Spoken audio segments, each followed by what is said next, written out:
যদি কোনো খাদ্য না পান তাহলে এই ধরনের লতা পাতার ভিতরে অনেক ধরনের খাদ্য পাবেন। দেখেন কাছে আসো ভাইয়া, এই যে দেখেন দেখেন দেখেন, এই যে এগুলাকে আমরা লতা ফুটকা বলি, কার বাসায় কি বলেন জানি না। এই যে এগুলা আর আছে কিনা জানি না। দেখেন অনেক ধরছে, এই যে অনেকগুলো ধরছে, এই যে আরও আছে। আমি এগুলো ছিটতেছি, এই জায়গায় অনেক আছে, মা বহুত এই তো আরও আছে, এই যে আরও আছে এই জায়গায়। এগুলো আমরা ছোটোবেলায় খাইতাম। এইগুলা খুবই মজাদার একটি খাবার। যারা পাহাড়ে ঘুরেন খানা দানা না পাইলে এগুলো দেখলে গিয়ে ফেলবেন যে এখানে পাবেন।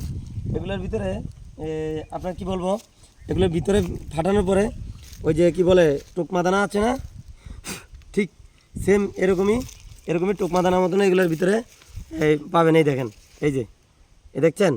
তো আমি একটা খেয়ে দেখবো। বিসমিল্লাহির রহমানির রহিম। সেই স্বাদ, সেরকম স্বাদ লাগছে। ধন্যবাদ। হাওয়া বের হয়ে যাচ্ছে। এটা ফেটে গিয়েছে, এটা হবে না।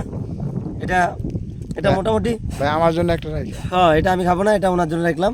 ধন্যবাদ সবাইকে, ভালো থাকবেন, সুস্থ থাকবেন, আল্লাহ হাফেজ।